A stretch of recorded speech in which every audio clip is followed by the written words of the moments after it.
going to start today with instruction on how to make a composition. It's going to be a fairly simple composition for us because this is our first experience really composing music. So today I want you guys to make sure you have that little piece of paper Haley just passed out. Raise your hand if you don't have one of those. Okay, it should look like this. And it says our third trimester final project on that. All right, so today you can choose to do two different things. So I'm giving you a variety of choices of what you can do. We're all going to make a composition, but how you do that is going to be your choice. We brought some Chromebooks in here today, and I'm going to show you how to do that if you want to do it on a free app online called NoteFlight, or you can do it on paper and pencil. My suggestion would be to try a little bit of both, just to see how you do. I like the paper and pencil version so that I can make changes really easily, but the NoteFlight is super simple as well. So I'll show you kind of how to use both today. First of all, let's talk about what our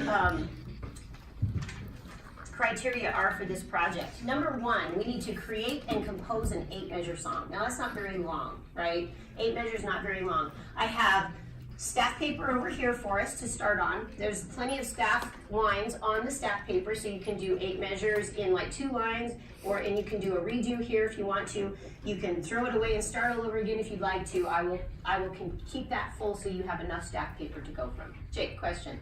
Could you do like, after you do your 8 measures, could you like do like a redo or like do this? Yes, it's going to be your composition, so you can pretty much do anything that you want to that you know musically. So that's a very good question. Number 2, here's the second criteria. You need to use correct notation and clef for your instrument. This should be able to be played on the instrument that you play. For instance, tubas play in what clef? Bass clef. So they need to write in bass clef, right? For flutes, we'd write in treble clef. Everybody else writes in treble clef except bassoon, tubas, and trombones, right? So you remember that as you start to notate. The next thing then is to use a key signature and a time signature. You can choose. You can choose.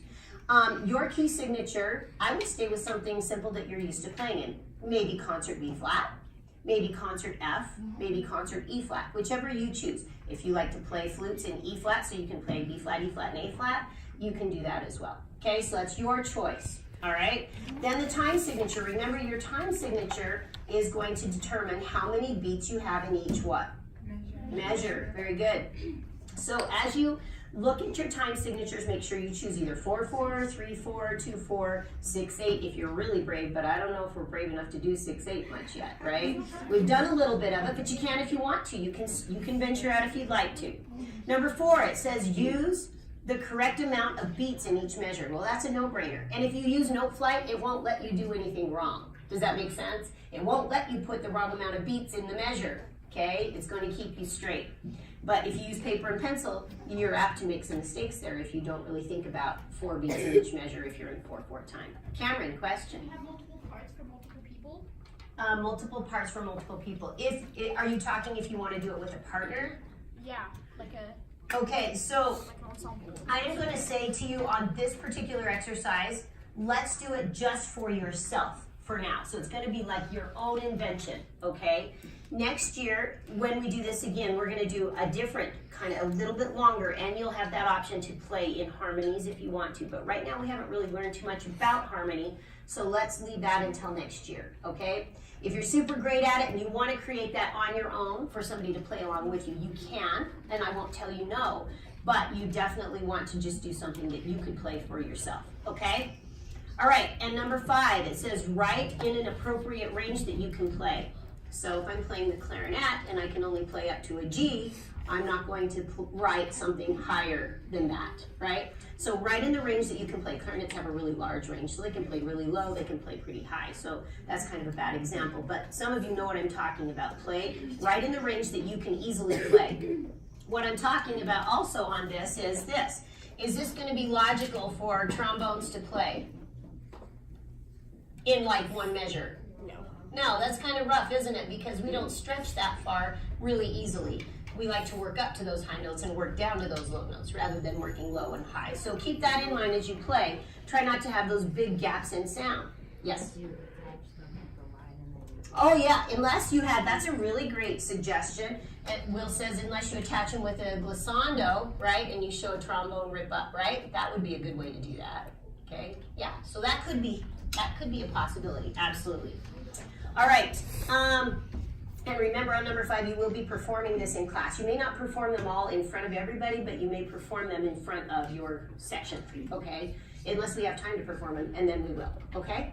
All right, number 6, end your melody on tonic pitch, which is the first note of the scale you are playing in. Okay, so what? That's a fancy word, tonic pitch, meaning this. If I'm playing in concert B flat, okay, and I'm a flute player, I'm just gonna write out my B flat scale.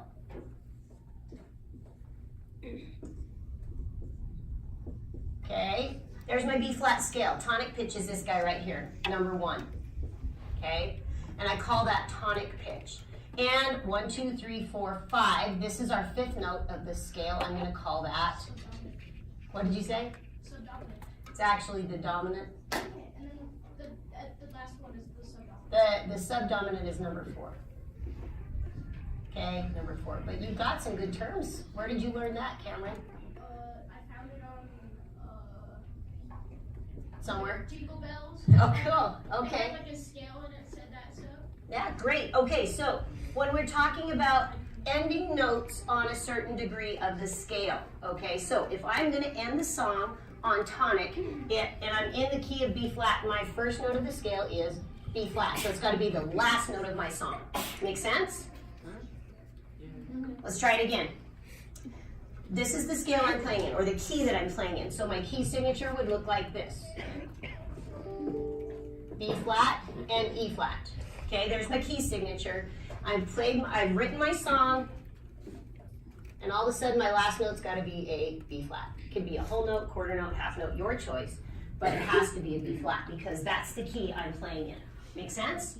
If I'm playing in the key of F, my last note will be what? F. If I'm playing in the key of G, my last note will be G. If I'm playing in the key of E flat, my last note will be E. There you go. Okay, make sense?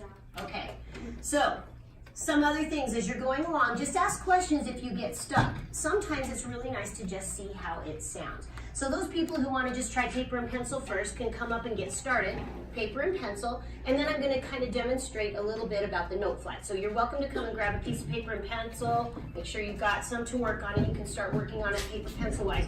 I only have a few Chromebooks, so if you're dying to try the Chromebook, go grab it and get locked in really quick.